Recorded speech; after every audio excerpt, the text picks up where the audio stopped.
Venus relates to the signs Capricorn and Aquarius through Shani Deva. Om Namah Shivaya, Jai Shani Deva. There is majorly considered to be a friend relationship between Shani and Shukra. And this is very interesting to think of and understand. When Venus relates to the sign Capricorn, we find an auspicious vibration as well as a mixed effect, because pretty much whenever you're working with Saturn, it's a mixed effect, because even though it may be beneficial for you spiritually, it might be challenging for you materially, or it can be benefiting you materially and challenging you spiritually. So there can always be a mixed effect, kind of. Even though Venus and Saturn are friends, there's still a mixed effect because of sometimes Saturn, the way Saturn teaches lessons, and its natural karma is Shanaischaraya. But we find an auspicious vibration as well as a mixed effect, is basically what I'm saying when Venus is in Saturn signs. But there is an auspicious energy. One with this conjunction will achieve great success, achievement, relationship, and wealth, but only through enduring adversities, delays, challenges, and obstacles, which are common associated with Saturn and Capricorn. So basically, there is a strong indication for success, achievement, wealth, and all of these things. But one has to go through a necessary amount of adversity, delays, challenge, and obstacles in order to get there. And this is heavily emphasizing the dualistic aspect of Venus that I was emphasizing earlier. Now, those with Venus and Capricorn will achieve and prosper in their life as long as they can endure and persevere through the adversities that presents itself. Sometimes they can be tempted to run away, but they really achieve success and prosperity by showing up and persevering and enduring when adversity presents itself. So it has this indication for great success, but there must be an enduring factor because of Shanaischaraya. So when Venus relates to the sign Aquarius, Kumbha, we find very powerful creative and consciousness evolving vibrations. This alignment encourages the native to be innovative and creative in various fields and endeavors. This can be a very positive creative alignment. Due to Aquarius's relationship with Saturn, however, this conjunction can also manifest certain delays, tests, and challenges that must be overcome for the ultimate innovation and creativity to manifest. Basically, that there are tests and delays and challenges and the obstacles for those with Venus and Aquarius, and those tests and challenges and delays, when we overcome those obstacles, deeply evolve and innovate and grow the consciousness. So there also must be this overcoming of adversity, but it lends to incredible innovation and creativity for those natives that have Aquarius and Venus in conjunction. Now, Venus relates to the sign Leo through the sun. It is majorly considered to be an enemy relationship between Surya and Shukra. It is commonly considered to be an enemy relationship. Now, one way that I understand this kind of vibration, again, is similarly how I explain Mars and Venus, is one way that we can understand the sun and Venus, is that the king, which is the sun, he is the great ruler, and so he honors the role of Venus both as the top advisor to the queen and as the princess.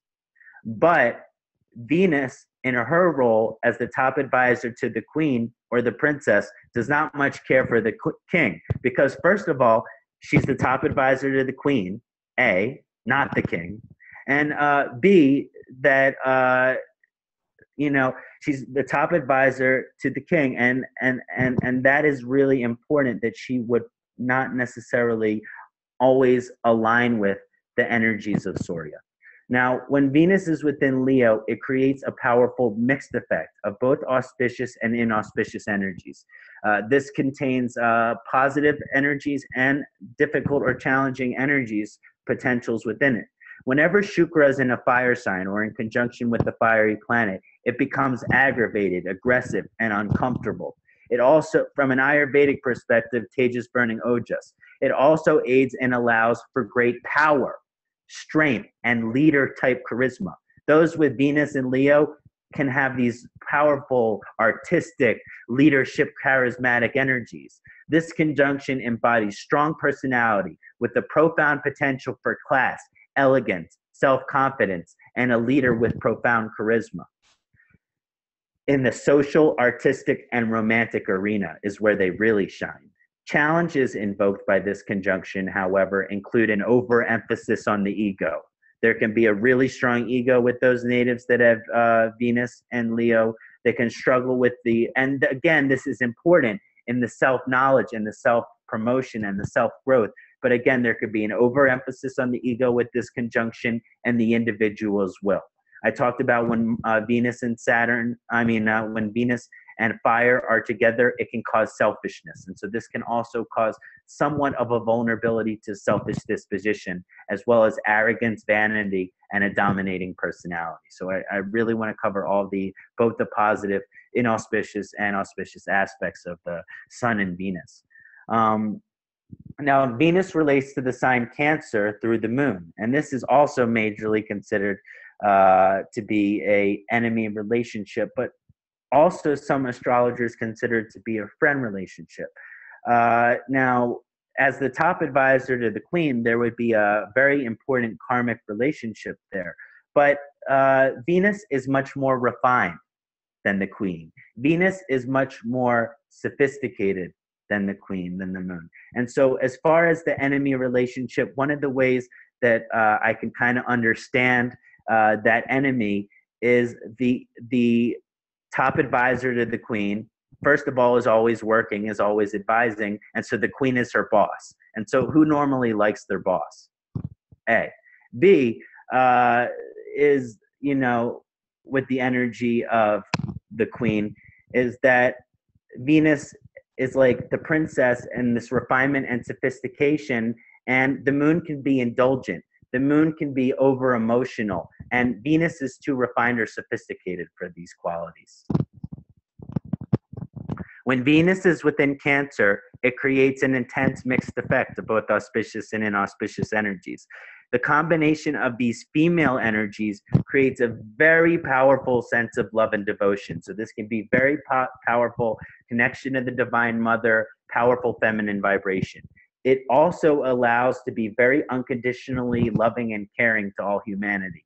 A lot of these aspects of Venus and Cancer I find really beautiful. This connection between Cancer and Venus also supports powerful dreams, imaginations, and creativity. This conjunction on the challenging side comes up in the emotion because it creates hypersensitivity and a heightened sense perception and awareness. In this alignment, if there are troubles with the family, it will cause profound unhappiness in the life of the native. So basically, that if the family isn't happy, then the person cannot be happy. For those that have Venus in Cancer, is very strong. And this emotional combination of Venus and Cancer, which is why it's slightly enemy, can be indulgent in its nature, and also prioritizes the emotions to lead the body, mind, and spirit consciousness for the native. That when Venus is in Cancer, the native is predisposed to putting the emotions first, acting out of emotions first. Emotions first, think later. So there's this concept of putting and prioritizing emotions first that can be challenging. Interesting. Angelina Jolie has her Venus in Cancer in the first house. So when you mentioned protecting her family, yeah, above all, yeah, certainly very emotional. Yeah, and protective and caring. It's beautiful and really feminine, and also has its challenges. Certainly, yes. Yeah. Great. So those are discussing some of the different dignities and ways that the Venus relates to the different Rashis and relates to the different planets, and how those conjunction and alignments will be influencing the Shukriya type karma. Now I would like to focus on the part of the presentation which is I am most excited about, which is how to improve our Shukriya karma. Now we've analyzed it. We've gotten to know many different aspects of the Shukriya karma, how it shows up in specific conjunctions and in different energies in different houses. And now that we have that understanding, what can we do from an ancient, contemporary, and Ayurvedic perspective to improve this planetary karma with Venus in our lifetime? this is my greatest passion to share this part. We can honor Shukriya every day, but Shukriya is strongest on Friday, and so is the most beneficial day for honor, which is why, of course, I chose Friday. We honor Venus by wearing the colors purple, gray, and white, as well as clothing made of very high quality materials. So always the clothing is of the highest quality, like, cashmere, silk, suit, nice suits, leather, or, well, not always leather. Some people don't like leather, but basically things that are made of the highest quality, and also highly emphasizing to the colors purple, gray, and white. Very auspicious in honor of Shukra. We honor Venus through traditional Shukriya Mantra, which we performed at the beginning of this webinar, including the full sutra and repetition of the Tantric mantra, or the bija sound, the seed sound, 108 times. And generally, this should only take about 20 minutes and is a great way to incorporate into our Friday night practices in order to improve our karma with Venus. We honor Shukriya through prayer in front of a well-designed Venus yantra as well. And Venus yantras are some of the most beautiful yantras out there. So if you have a chance, find a beautiful Venus yantra, frame it, put it on your altar. It can bring a lot of beauty and positivity into one's life. It's a great piece of art to have in one's home, our Venus yantra.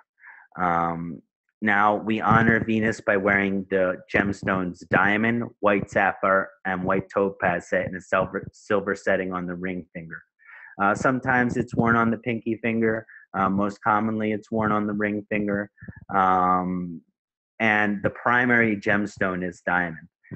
Diamond is Venus's best friend. So this is very important to understand. There's no better gem for Venus than the most classic and most beautiful of all gems, the diamond. It is particularly important because Venus carries strong vibrations from it, that when sourcing diamonds, that that they are humanely and ethically sourced.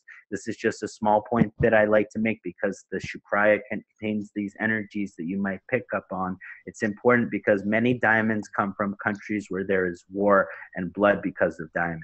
So it is important when you get your diamond that is, that it is humanely and ethically sourced, so that it does not contain these vibrations. Just a small point. You cannot wear the diamond into silver setting, because diamond is the most hardest of all the stones. It will cut the silver. It will fall apart. So white gold. Beautiful. Yeah. I love that. Yeah, I can't afford a diamond, so well, it is. Look, it is not that expensive anymore. It is really reachable. It doesn't have to be a 1 carat stone or larger. It can be a small piece to start with. And you should set it in white gold. I love that. Always. Because silver is even though it's too soft. It is associated with Venus, but it's not high quality enough of a material. It seems that it is too soft. Yeah, you need a superior material.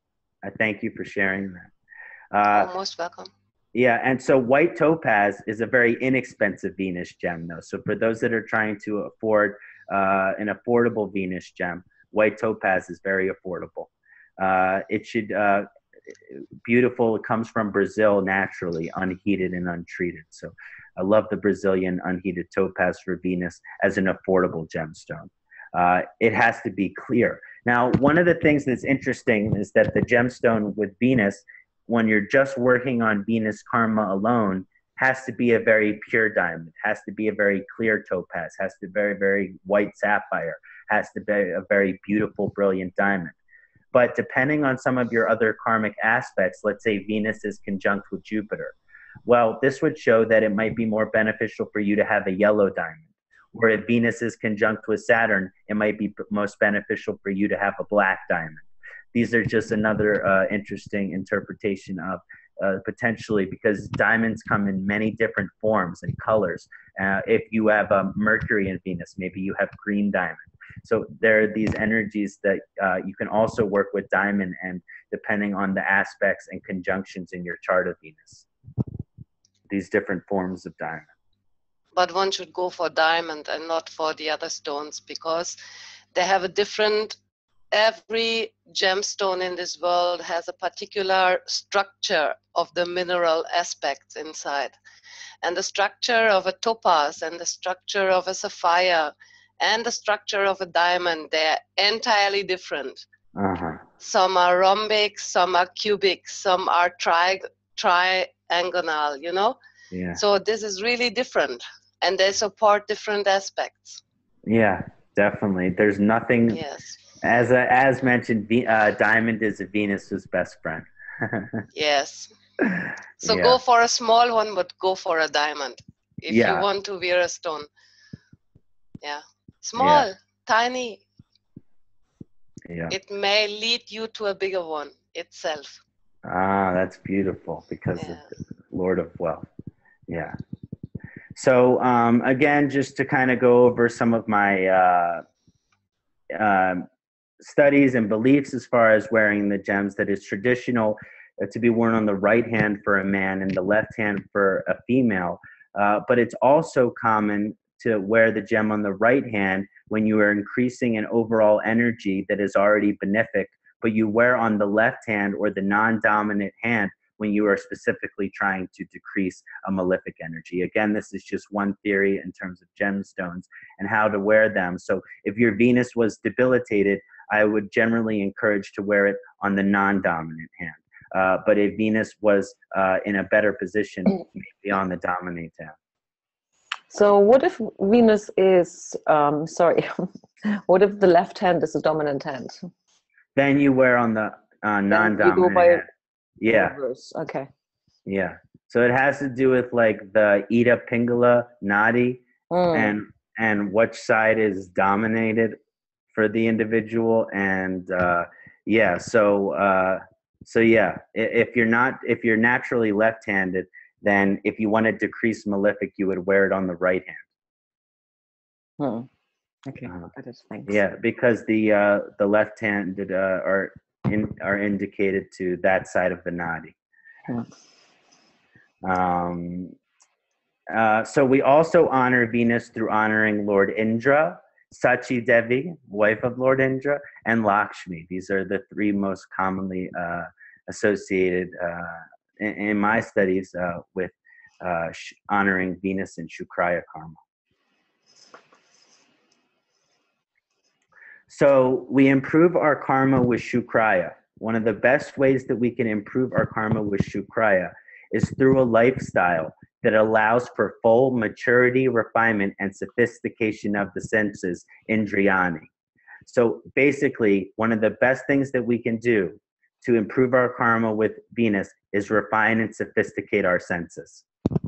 Due to Venus's connection of duality in the senses, we improve our karma with Venus by indulging and provoking and activating the senses in only the most refined and sophisticated manner. So we improve our karma with Venus when we enjoy things in the most refined and sophisticated manners. If they are enjoyed in a not moderate way, if they are enjoyed in an excessive way, if they are enjoyed in a unrefined or unsophisticated way, it is only challenging your karma with Venus.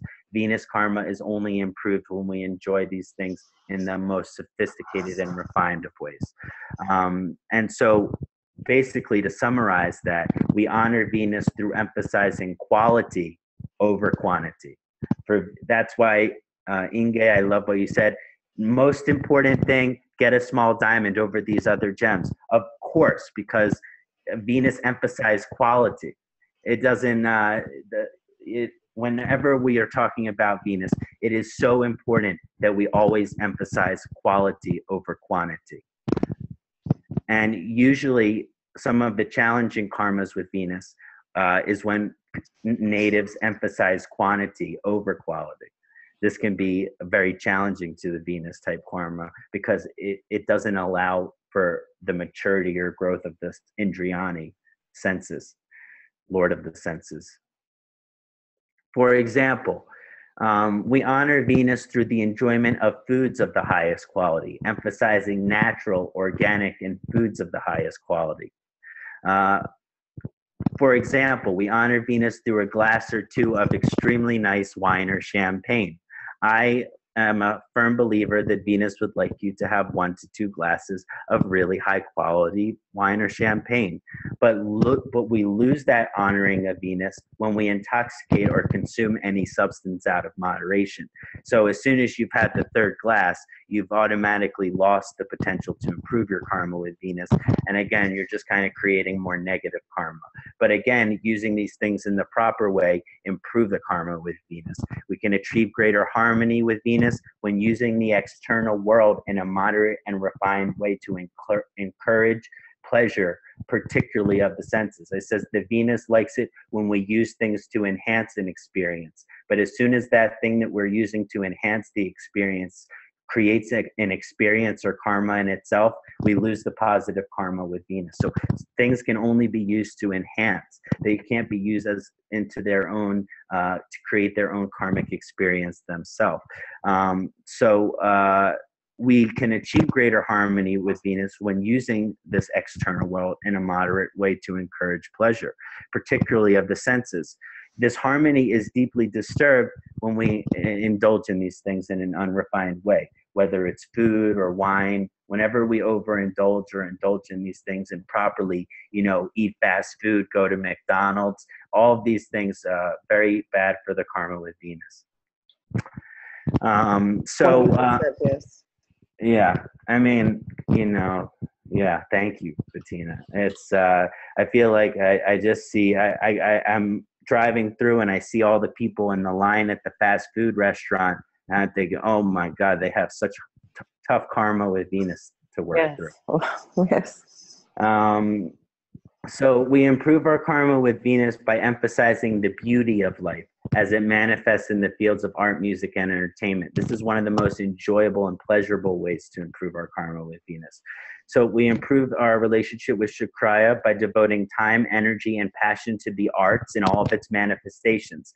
This includes painting, photography, installation, architecture, Jyotish, music, Vastu, and many more expressions of the art, including the mystical. So all of these manifestations of art improve our karma with Venus. We improve our karma with Venus by devoting time, energy, and passion to music in all of its manifestation, both in the performance, us playing the music, and in the attendance of the music. All of these things improve the Venus karma. And we honor and cultivate a harmonious relationship with Venus through music very often. It can greatly improve the relationship with Venus. And it is highly auspicious to participate in music-related activities in honor of Venus, both the playing and attending. We improve our Shukriya-related karma by devoting time, energy, and passion to entertainment in all of its manifestations. This includes film, cinema, theater, fashion, and gaming.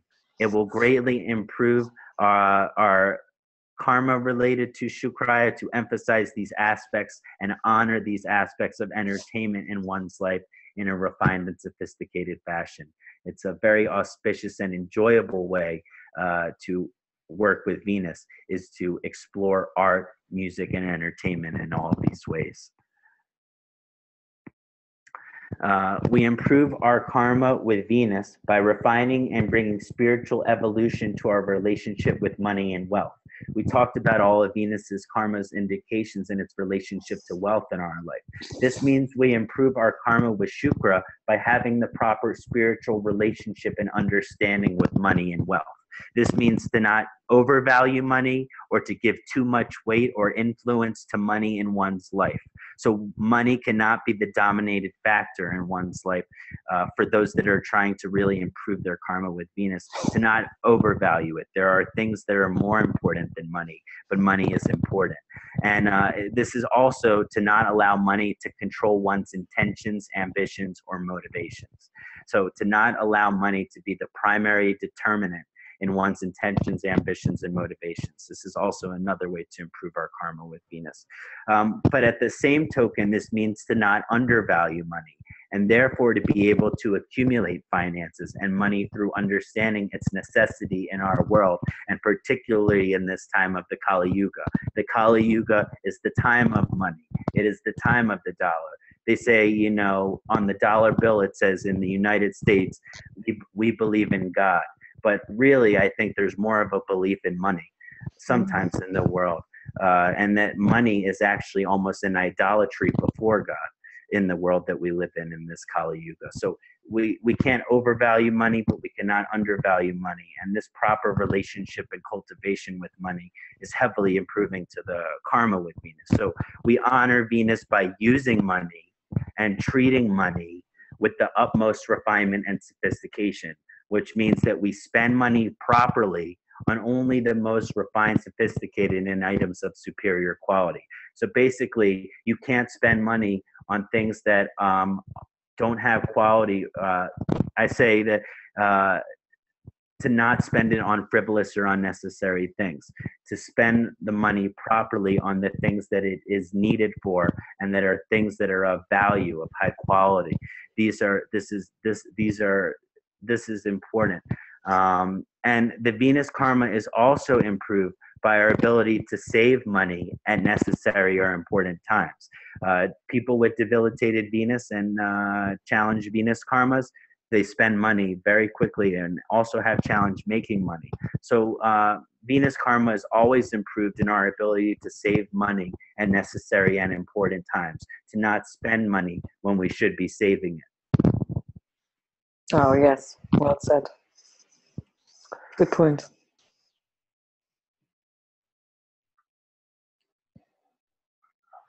Thank you. We honor our karma with Venus by honoring and emphasizing the romantic soulmate partnership aspects of our soul's journey.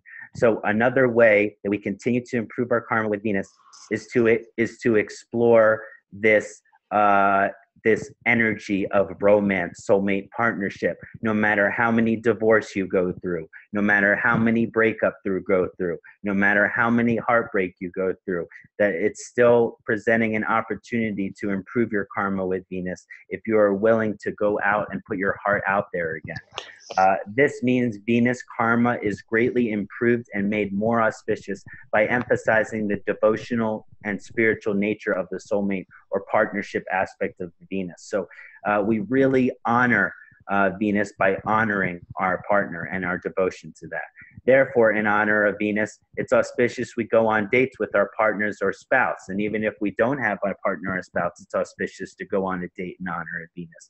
And we also enjoy the romantic aspects of life and endeavors when it's possible. So if we really do want to improve the karma with Venus, no matter how challenging it can be, it is always encouraged to go on dates and to enjoy these romantic aspects of life in whichever way is possible. Sometimes our career prevents this, sometimes our work prevents this, sometimes our priorities prevents this. But when it comes to improving our karma with Venus, it is helpful to prioritize this exploration. We also honor and improve our Venus karma through intimacy in relationship with our partner, soulmate, or spouse. I'm talking about sexual intimacy is particularly emphasized in honor of Venus, and is highly auspicious in planetary karma improvement for soulmate, spouses, or partners in a relationship. I'm only encouraging this for people who are married or devoted to each other in a monogamous relationship, not encouraging any kind of non-monogamous sexual intimacy. I'm only saying that for those that we are monogamous and in devotion to, it is very great honoring of Venus and improving our karma with Venus when we explore the sexual relationship with our partner, like the Kama Sutra and Tantra and all of the possibilities in that area. From an Ayurvedic perspective, Venus is related to Kapha primarily, but is a dual dosha planet and also contains high concentrations of the Vata dosha, which relates earlier to our discussion that Venus has both sattvic and rajasic qualities. Venus is often associated with pleasure and indulgence of the senses, and so many of the Kapha-related Venus difficulties fall under this umbrella. So the kapha difficulties associated with Venus can be associated with overpleasure or overindulgence of the senses. Now, Venus duality and changes in terms of wealth and relationships. So the duality of life in terms of money and relationship results to some of its more aggravating qualities. Whenever there is challenging in money or relationship, it aggravates the Vata dosha because we feel insecure, we feel unsafe, we feel unsettled. So the challenges to wealth and money, they describe the more Vata quality of the Venus type karma. And so inconsistency or challenges in this area can deeply disturb the Vata dosha as well. If native is suffering with kapha-related Venus health karma, because as I mentioned, if Venus is in the 6th, 8th, or 12th house or in the lagna and in a difficult position, you may be even having a kapha-type vitiation or health karma from it, or a Vata type, because it's a dual doshic planet, of course, depending on the Rashi that it's in and the conjunctions and aspects. If the native is suffering with kapha-related Venus health karma, that means they possess excess amounts of certain qualities that are in kapha. This includes heavy, dense, hard, slow, soft, and still. All of these qualities would be excessive within those individuals suffering from Venus-related health difficulties. These qualities of kapha aggravation related to Shukra can be greatly remediated by emphasizing the opposing qualities of one life. So if there's too much of these heavy kapha qualities, it is important to invite the qualities of light, warm, sharp, and mobile. So basically, there's a warm, active sharpness that counteracts the kapha-related difficulties that relate to Venus. So basically, if someone is having a kapha-type Venus difficulty, which they are eating too much, they are drinking too much, they are smoking too much, then they can really benefit by exercise and intellectual activity. This is activating sharp and mobile. So basically, there's a counteraction there that is very beneficial. If the native is suffering with Vata-related Venus health karma, which often comes up as well, which means they would have excess amounts of light, dry, rough, cold, clear, and mobile within their system. The qualities of Vata aggravation related to Shukra can be greatly remediated or balanced by emphasizing heavy, warm, soft, and slow. So if Venus is causing the duality and is causing unsettledness, fear, instability, insecurity in one's life, then we heavily pacify these energies by adding heaviness in one's life, warmth in one's life, softness in one's life, slowness in one's life. These energies are very balancing to the Vata type difficulties of Shukra. Now, for kapha-related Venus health difficulties, you want to do Lungana, lightning therapy, such as Ayurvedic Vamana, fasting, and sobriety are all very supportive. And I always encourage for the Venus-related kapha dushtis, Purnarnava, Kutki, and Gugalu. These are great herbs for Venus kapha-type difficulties, Purnarnava, Kutki, and Gugalu, and can be very supportive for Venus-related kapha-type difficulties. Now, you have to know if the health challenges you're facing with Venus are of a kapha or a Venus nature. If they're of Vata nature. If they're of a Vata nature, you do not want to be taking these kapha herbs. It will be heavily aggravating to your system. Now, for the Vata-related Shukra health difficulties, it's more important to do Brahmana therapies, nourishing, building therapies, such as the internal use of oil/ghee, taking internal ghee, taking Shatavari ghee, taking Vidari ghee, and also oil self-massage, Abhyanga, are highly encouraged for Venus-type Vata dushtis. The herbs Vidari, Shatavari, Jadamansi, Ashwagandha, and Kapikachu can all be very supportive for the more Vata-type Venus health difficulties. And again, if you are suffering from kapha-type Venus difficulties, you do not want to be taking these Vata herbs. They will only exacerbate the situation. So it's important to understand in understanding our own health influence from Venus. Is it influencing kapha in a more negative way or Vata? Because that's how we will know how to treat it properly. Beautiful. Wow. So we're at the time for examples from the community. How exciting. It's been so an honor to discuss the beauty of Shukriya and how to work with it. And let's take a look at some examples from the community. And just one more point was coming to my brain.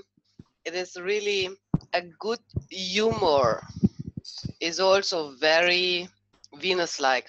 To develop a good humor, you know? Yeah. To make things more light. Yes, lightness, exactly. Instead of heavy. Yes. Yeah. Yeah? Light and bright. Yeah. Light and bright. Also according to Uttara Kalamrit, speak this, one of the attributes of Venus. Humor is the greatest medicine. Yes. So it's very building to the ojas, very building to the system and sustaining to the system. And yeah, I definitely feel that Venus will help give a joyful and comedic disposition. Yeah. Joyful. Great. So shall we pull Krishna B onto the webinar? Yes, Bettina, you have to do it because I have no command over these things. Maybe if you can raise your hand on the... The attendees are in alphabetical order. You just have to go into the attendees. My glasses. And just go to K and you're going to find.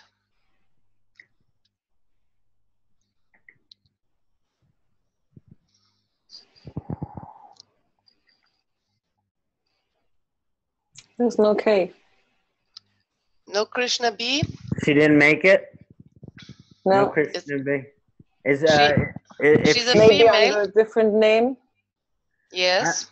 Well, if you're there, just raise your hand on the webinar function. Yeah, just say hello in the chat if you're here, Krishna B. We talked via email. Okay. So did she mention anything in the chat? I don't have that. Not yet. Okay. Okay, maybe we'll go back to her example if she announces herself. Right. Did a lot of work on that. Okay. Aditi Mahajan. Aditi? Yes. Let's look at Aditi's question. Okay, but I have no command. You neither? I can't. Let me see. Get anyone online. 1 minute.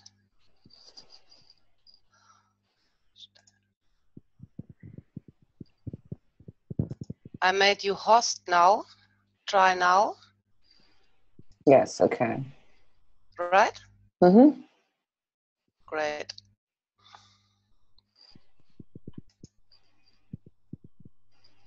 There is always slight difficulties with the Zoom. Yeah. After Sunil logged in from the same under the same name, you know, then it happens. Okay. Here is Aditi. Okay. Namaskar. Namaste, Aditi. Can you unmute yourself, Aditi? I can do it. Yes, okay. Done. Namaste, Aditi. Namaste, Aditi. Can't listen you. Can you hear us, Aditi? Aditi? She can listen us, but we can't listen we can't to her. We can't hear you. Do you have, does she have a microphone? Now. Now, can you hear me? Yes. Namaste, Aditi. Welcome. Hello. Namaste. Thank you. So nice to meet you. Thank you for joining us for this webinar today. Very interesting and informative webinar. Thank you. Every my query was very, deeply answered, like debilation of Venus and how to improve the karmas. Beautiful. Especially. I want to talk a little bit about how maybe we can help it specifically for you as well, particularly in your chart. But the original question you asked was to share the information on the debilitated Venus in the webinar, and we've certainly done that. And Yes. how are people with debilitated Venus characterized? Do they have less comfort, less beauty? What should people with debilitated Venus learn in life and improve in life? And I did think that we covered this in detail when we talked about the debilitated Venus, but I want to talk about it again specifically for your chart and to support you as well. This is your correct chart. You are Aquarius Lagna? Yeah. Yeah. Yes, I am. Yeah, and it looks like the Venus is debilitated in the 8th house. Yes. So, With yeah, with many conjunction, Sun, Jupiter, Mercury. Oh, and Mercury is very strong there. So your question of the karma and the potential to improve the karma of the debilitated Venus is was one of my favorite questions. Actually, I spent, before I even received your question, I spent more time talking about debilitated Venus than almost any other aspect because, like you mentioned, I feel it is so important. And there isn't as much information as there could be on it. Those individuals with karma of debilitated Venus have struggles finding balance and harmony in the world and opposing forces of duality for many lifetimes. So, excuse me, basically there is some difficulty from the past lifetime perspective in terms of these opposing forces and being on the extreme or dualistic side of these opposing forces.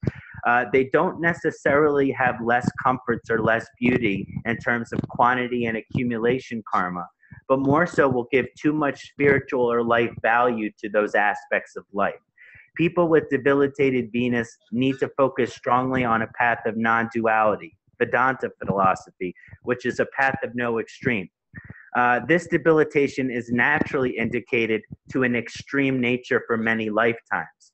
And so the greatest karmic improvement takes place in terms of finding balance, moderation, refinement, and sophistication in one's life, as well as all aspects of removing duality. So, in other words, to not overemphasize the external world, but to truly find its proper value to allow for the karmic and improvement and evolution with Venus. And so when Venus is posited directly in 8th house in your chart, this shows a karmic improvement and evolution is highly supportive of your mystical and spiritual path, particularly towards your advancement to moksha. So all of these dualistic challenges that you may face, even though they might be very difficult on the material realm, because Venus is in the 8th house, it is supportive of your spiritual evolution and your alignment towards your moksha. Okay. How does all of that resonate? Yeah, I can resonate very well to it. And right now I am living a, extreme kind of, I'm living in an extreme. Duality is there. Yeah. Vedanta lifestyle, no, not at all right now. But I'm looking very, I'm looking to, balance my life, bring harmony in it. So that's why this was very important to me, where I couldn't find any information also and anyone to guide me also. Okay, how can I improve my karma, Venus with karma with Venus, So, well, thank you so much for allowing me to help and support you, and I am I'm so grateful that this information has been helpful for you. Thank you. It's a pleasure to meet you. Thank you so much. Welcome. Thank you so much. Okay, thank you, Aditi. So is Elaine here? Elaine, I think Fonseca. What's Elaine Bernardes da Fonseca? Thank you, Aditi. It was a pleasure to meet you. Namah Shivaya. Namaste.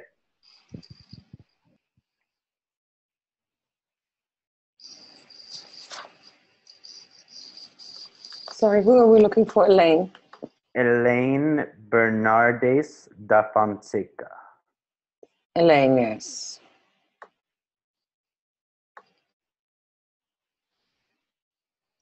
Namaste, Elaine. Oh, can you unmute your mic, Elaine? I think there's your mic is muted. I can't unmute her. You can't? No. Could she unmute it? Elaine, can you? No, I cannot. You must with Madhura. Oh, I thought she just did. Oh, I thought she just did. We got it. Good. Elaine? Did we lose her? No, Elaine? she's there. Oh. Hello. Oh, namaste, Elaine. Nice to meet you. It's a pleasure. Nice to meet you. Can you, okay, we have you clearly here. Wonderful. Okay. Little feedback. Okay. So, Elaine, you asked 2 questions, which I would like to address for you.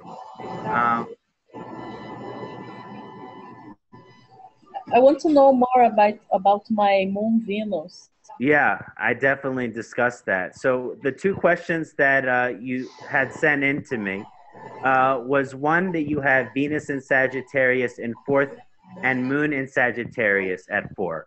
Moon and Venus together act like enemies. Can it represent another people of my family? For example, your mother had a problem with your grandfather and her mother-in-law and the sister of your father. So can these indications signify that? Yes. The second question is that it was a question, does Moon and Venus give financial problems? I have Venus in the star of Mula, which is a Ketu nakshatra, and I've had problems with beauty. I don't like and I don't have much money to wear good clothes and fashion clothes. In relationship issues, the Moon is a lesser degree than Venus wins planetary war. Is it better or not? These are your questions, yes? Yes, yes.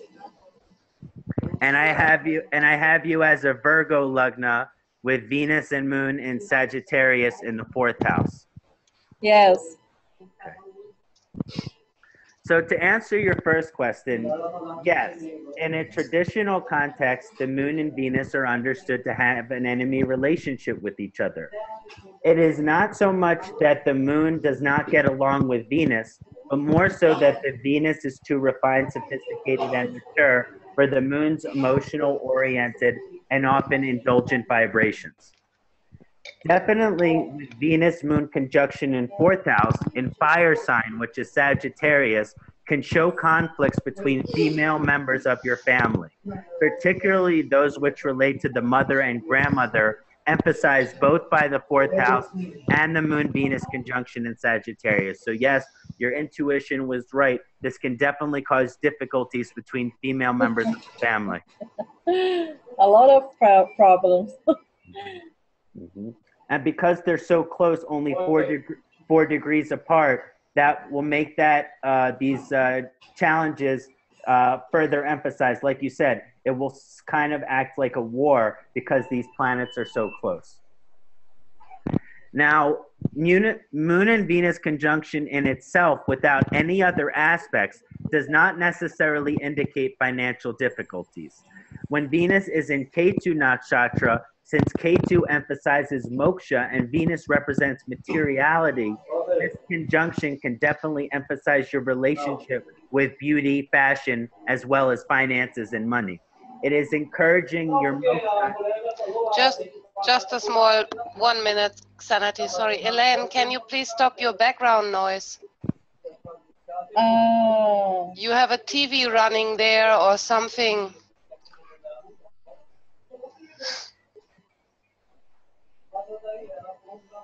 I can't because I am in a coffee house. Ah, You don't have a headset? Yeah.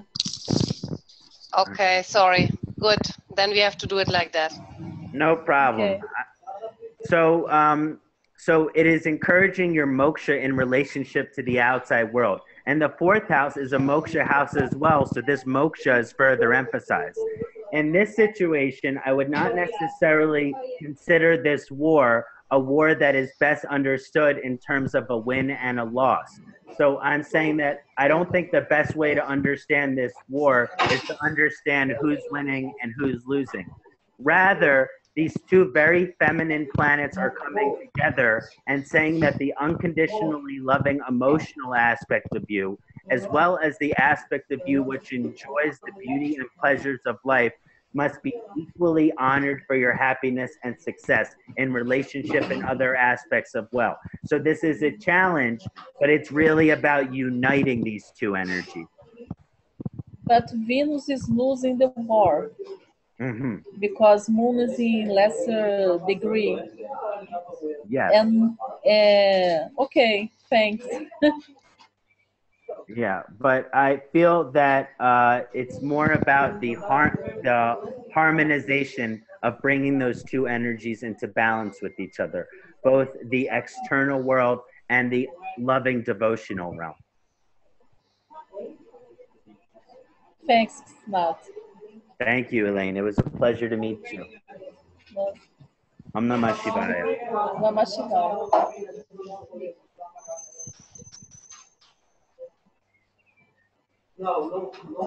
Okay, Bettina, can we bring in O.S. Kempwatt? Yes, certainly.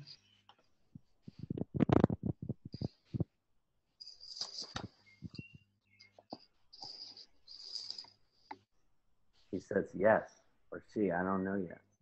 Yes, yes. Yes. Okay. We think technique is very fast, but it is not always. It takes a little moment, yes. Namaste, O.S. Can we unmute, Inga? I have absolutely no functionality after Sunil logged in. I may log out and log in again. Yes, I can hear. Namaste, Ji. Namaste, Ji. Namaste. It's a pleasure to meet you. Thank you for sharing this enthusiasm of this webinar with me. Yes. I feel your energy and enthusiasm. You're a very bright soul. Yeah. So let's take a look at your question together, my friend. So you mentioned personally you have Venus in Venus is 5th Lord and 12th Lord in your chart. And last August, you lost your wife. Yes. In your late wife's chart, her exalted Venus was sitting in the 12th house and was Lord of the 2nd and 7th. And you asked, with the above karma, how would like to learn about the possibilities of overcoming such a difficult situation or karma? Yes. You are a Gemini Lagna with Venus debilitated in 4th house. Yes. Namaste, my brother. My deepest sympathies for you. When first I received this question, all I could do was meditate in feeling sympathy and compassion for you, and just wanting to be able to support you, your journey through this challenging karma in whichever way I can.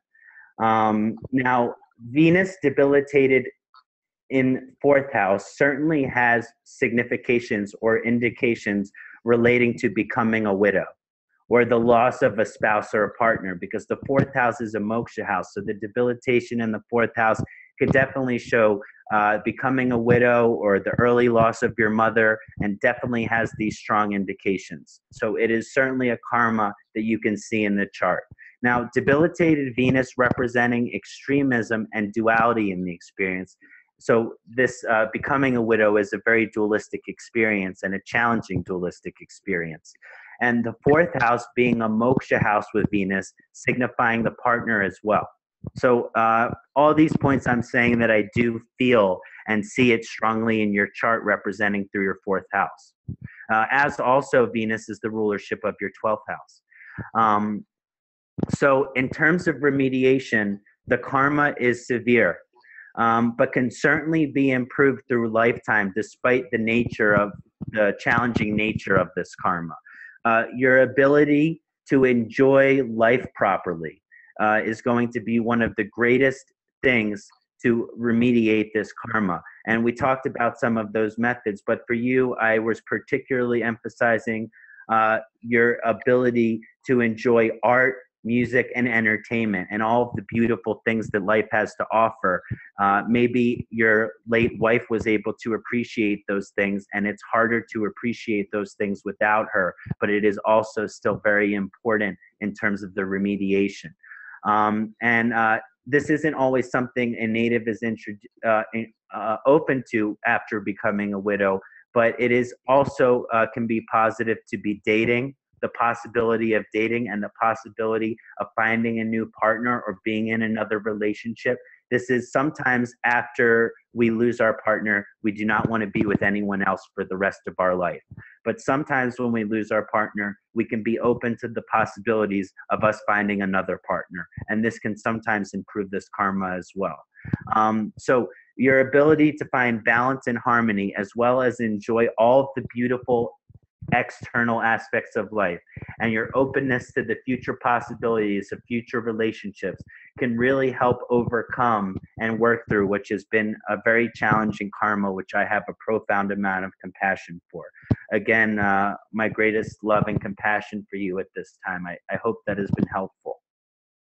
Okay, yes. Yes, but since I have been also reading this through, just I thought of sharing that idea, what I learned from, I may be wrong again, and it is creating kind of insecurity feeling for whether I should go for a second marriage or not. Because one of my, my brother-in-law, in his chart also I saw that Venus is exalted in Pisces, and he lost first wife, second did not work, and then third is he has got married third time. So again, I have gone through some of the charts where I don't know, somewhere it is saying better avoid that is to avoid that kind of painful experience again. And that can certainly be showing up through the debilitated Venus. Earlier in the webinar, I mentioned how sometimes that we have to experience the duality for this entire lifetime to experience the not duality in this lifetime. And one aspect of the duality was that this was your soulmate in this lifetime, that person was your soulmate in this lifetime, and they energetically might be your soulmate for the rest of your lifetime, even though they're still not here. And it might not be until the next lifetime that there's the karma to really explore that. So I definitely could see the possibility of the energy going towards more of this was my life soulmate vibration, and kind of just working through that in a spiritual way. So both that approach, as well as getting out there and dating, yes, you put yourself in vulnerability to have this challenging karma manifest itself again. But you have the moon in the 7th house. So I was feeling that there would be a natural, very strong devotional nature to you and to the partner. So you will always be connected to your wife. Is one of the things that I felt looking at your chart. And in that connection, I can understand how it would be challenging to make a new connection as well, when that connection is still strong, is still very profound. And the devotion. Okay.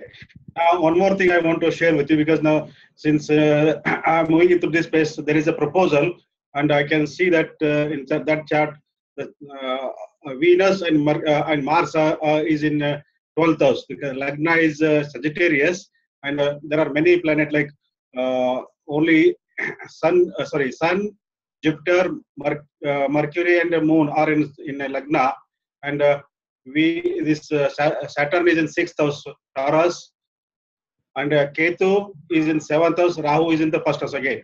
So again here I see a strong Manglik in her chart, and the second, she has already been divorced, and it was a love marriage for her. So again, that is she is very much keen whether to accept or not accept. I am in a dilemma. Yeah, and again, from the debilitated perspective, it is a movable karma. So there would be certainly the possibility for you to have another marriage or relationship. The possibility is certain there. But again, the choice is always with you. But the possibility of another relationship, I feel is strong in your chart. Okay. Okay. But it will take some time. Yeah. Fine. And you're also going in a Sati Sati. So when Saturn leaves Sagittarius, it will be a very different vibration for you. So, so another 2.5 years, roughly 2.5 years, I think then. Yeah. And the Sati Sati could also be showing the time in which you became a widow and the moksha of your wife. The Sati Sati, because the Sati Sati is aspecting 7th house. Yes. Yes. So thank you, my brother. It's been such an honor to get to know you. Thank you. Om Namah Shivaya. Namaste. So just one more check if Krishna B is here. Did we ever hear from Krishna B? Okay, let's see. In between, there was nothing, I believe. No hello, so probably not arrived. Okay. Well, let's take some live questions then. Let's take some live questioning. Are there any? Because yes, I can't access the question and answer panel. Oh, okay. We have questions. Okay, I have the Q&A here. Okay, yes. Okay. So what would be the impact of the upcoming Venus transit to Aries for people whose natal Venus is 29 degrees of Pisces? Okay, so they're going to go through a Venus return. That's going to be very profound. And usually Venus return, these karmas in terms of wealth and romances, they will really bring it back to you very strong in terms of those energies. So it's the return of those karmas. Again, depending on the position, you said Venus is in Aries, so it's going to have a mixed effect. So there is a great potential for a mixed effect in terms of the karmas, in terms of your wealth and finances at this time of the return. But it could be a reorganization or reorientation to certain aspects of your future, which you need to be in alignment for your balance and harmony. Okay. Oh, wow. Now lots of questions coming in. Okay. Oh, okay. If I hit answer live, does that pull them in? No, it just shows that it's answered. That the question is answered. Okay, let me go back and I wear diamond and silver. Okay. Some people like silver. There was another point to that, which I would love to say, just as it came now. Gold is very expensive also. White gold also, yeah? So, but one can put it into a very small white gold square, for example, and then on top of a silver ring. That would also work. Because gold and silver connect with each other, and on top the diamond fixed in a very tiny piece of gold. So that diamond will be held via gold, and the gold will be held via silver. So that will be much more cheaper. That's an interesting thought. Price-wise. How about the stone having to touch the skin? Yes, it have to be open from down. Especially with Sattvic or benefic. Let's just use the word benefic, especially with benefic planet. Sometimes one of my astrology teachers says that on certain malefic karma, he closed the back as protection. Oh, interesting. Then why he wear the ring? To improve the relationship. So it's like the energy is not so strong then.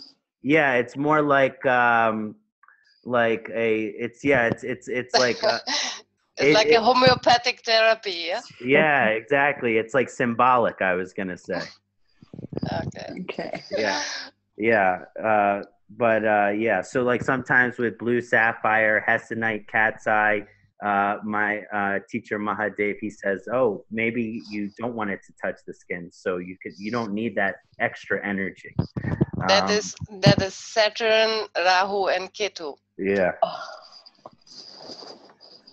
the three of them, you know. Yeah. So could you please throw some light on combust Venus, which is frequent? Well, sorry, I just lost it. Well, honoring Venus.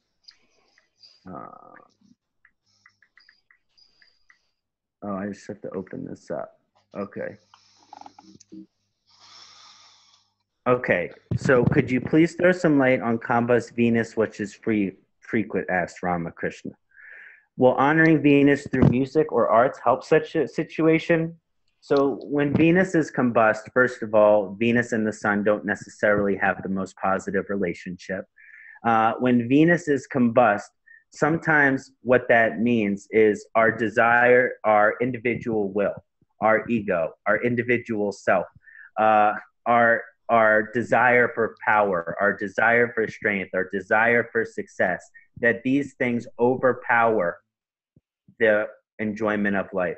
They overpower maybe the relationship karma. They might overpower the financial karma. So basically, when the Venus is heavily combust, that sometimes our soul's desire for success and power can overwhelm Venus's traditional significations and therefore kind of eliminate them or unprioritize them.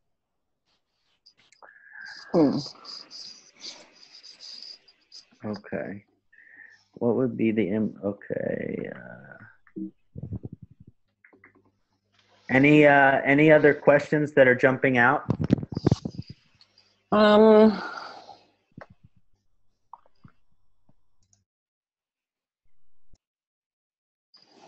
Please answer the question about exalted Venus, Macaca, and living on its planetary line. Okay, so living on an exalted Venus line in astrocartography.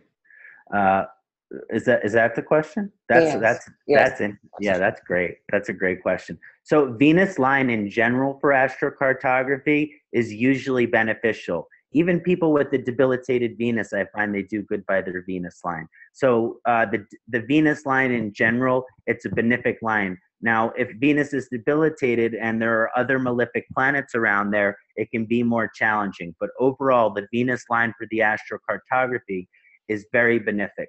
When the Venus line becomes exalted, it shows a particular affinity to that place, which will be concentrated with incredible beauty, which will be concentrated with incredible pleasure, which will be concentrated with incredible joy. Now, of course, this depends on the position or house of the exalted Venus. But basically, this vibration will bring happiness and pleasure and encourages romantic potential, encourages wealth potential. And this could just be a very positive line in terms of the beauty and joy and happiness that this place will bring you. It is a place that enlivens the senses. I've seen exalted people with exalted Venus, and they have these exalted Venus lines in these beautiful places like, Spain and Greece and France and New Zealand and all of these interesting places that when they go there, they experience profound happiness and beauty. And if Venus is debilitated, you're still going to experience happiness and beauty there, but the karmas that relate to Venus might be more challenging, particularly the financial and romantic. So it's much more auspicious when the dignity of that Venus is at least in a friendly position. Sure. Very well. Okay. Could you please throw some light on combust Venus, which is frequent? I just answered that one, I think. Did we do that? Yeah. Let's take like one or two more questions.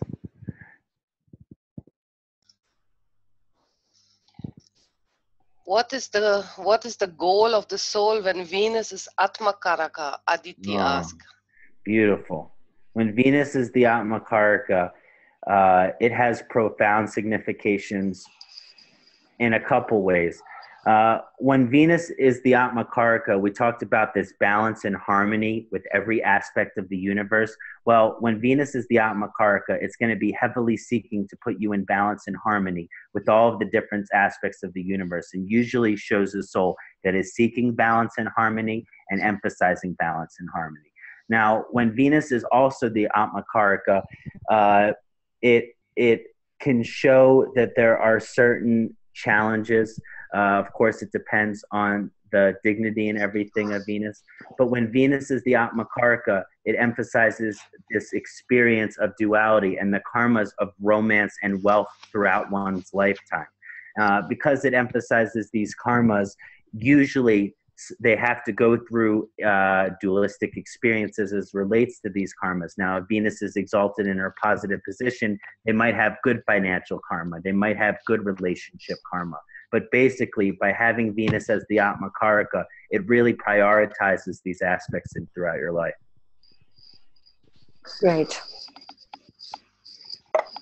That was the only question I could see. Okay, there's another one in the chat, which I think is good. Why is Venus considered good in the 12th house, even though we know the 12th house is a bad house? Why is Venus considered good in the 12th house? Well, the 12th house is naturally associated with the sign of Pisces. And if we remember correctly, the Venus is exalted in Pisces. So there is a direct connection there between the natural significations of Pisces and the 12th house. Now, it is a very positive experience to have Venus in the 12th house, because Venus can represent our material or experience, our relationship with money, our relationship with the opposite sex and our partners. And the 12th house is the house of moksha and non-attachment. So having Venus in the 12th house can be very, very beneficial spiritually, because Venus is helping you rid you of your material attachment. So there is a strong karma or energy of Venus in the 12th house of your spiritual evolution and moksha related to letting go of your worldly attachments and desires. And so it can be very positive alignment spiritually as well. Very well. Okay, how about, should one try to improve Venus where it rules negative houses? Yes. Well, my basic understanding is no matter what Venus is having an influence over, if you don't want to improve your karma with Venus in this lifetime, that's fine, but you'll just have to come back in the next lifetime to do it. It's kind of an overall philosophical idea that all of our karma that we're experiencing with these planets is inherited from our past lifetimes. And so we have a choice in every decision we make of whether we seek to improve that karma or just create more negative karma. But just because Venus can be challenging in the 3rd house, 6th house, 8th house, and these different vibrations, that doesn't mean that you don't want to work on these karmas. I actually might say that you want to work on them even more, because if you don't, they're just going to come back to haunt you in the next life. Yes, and especially since Venus is a benefic planet. Yeah. So. Yeah, definitely. It provides great pleasure to work with Venus. It provides great joy and happiness and love of life, joy of life to work with Venus. So even if the challenge is there, I still definitely encourage it. Right. There is also one question in the chat from Fani Prasad. Is the role of Venus in Navamsha more than other planets, since the 9 focus is on marriage and also Venus is relationship as explained? What if it is benefic or debilitated? In the Navamsha? Navamsha. So it's actually very interesting, because very often I see it debilitated Venus in the birth chart, and it's exalted in the Navamsha. Right, yes. It's exalted in the birth chart, but debilitated in the Navamsha. It's strangely common. Yes. And I think that Venus does have particular significations in the Navamsha because of its connection to the romance and to the partner in that sense. Now, if Venus is exalted in the birth chart, but debilitated in the Navamsha, it could show a very positive romantic karma for you and an extremely challenging romantic karma for your spouse. If it's debilitated in the birth chart, but exalted in the Navamsha, maybe your partner has greater relationship and romantic karma, and you're the one that struggles it. So it kind of shows who is going to be the more sophisticated and refined and mature in terms of the approach to the relationship and in terms of the approach to the romance. So if it's debilitated in the Navamsha, then it might be the native that has the more maturity in the relationship. If it's debilitated in the birth chart, then it might be the spouse that has more maturity in the relationship. Interesting thought. Yeah. Yes. Yeah. Okay. Great. Thank you very much coming from his side. Shall we conclude? Yes, I think so. Okay, great. So there's just a few points about this this very in-depth webinar that I kind of want to just bring out and emphasize again in our understanding of the karma with Venus and how to improve it. So Venus, or Shukriya in Sanskrit, is the utmost authority and the greatest guru on the forces of duality that exist within the universe. While Venus' primary significations include love partnerships and wealth finances, it does not necessarily only reward these areas, but also expresses the duality of these aspects in our karmic journey and spiritual evolution. Venus represents the unification of marriage, but dualistically, we must know Venus also has profound influence on the passing of the partner or the divorce. As we saw the examples today, Venus represents the achievement of artha and wealth in the native's life. But dualistically, we must know Venus also has profound influence on bankruptcy, career difficulties, and financial challenges. May we all come to honor the great guru of duality, Shukriya. May we all align with Shukriya's ultimate karma and intention for humanity, which is to become in balance, peace, and harmony with every aspect of the universe. Thank you all so much. Thank you, Ksanati. It was wonderful as usual. It's been such a pleasure to talk about Shukriya. Thanks to everyone attending. Yes. Bettina, Inge, Madura, thank you all so much. So deeply honored for your support and friendship. And to all of the viewers here today, so grateful and that you have attended this webinar. I'd like to give a special thanks to Sunil John for attending our session and saying hello in the beginning, and his constant energetic and emotional love and support for his team members. And yes, absolutely. Thank you, and thank everyone who made this possible. I am deeply, deeply touched and moved by everyone's devotion to Jyotish. Wonderful. Thank you. Wonderful. Thanks, everyone.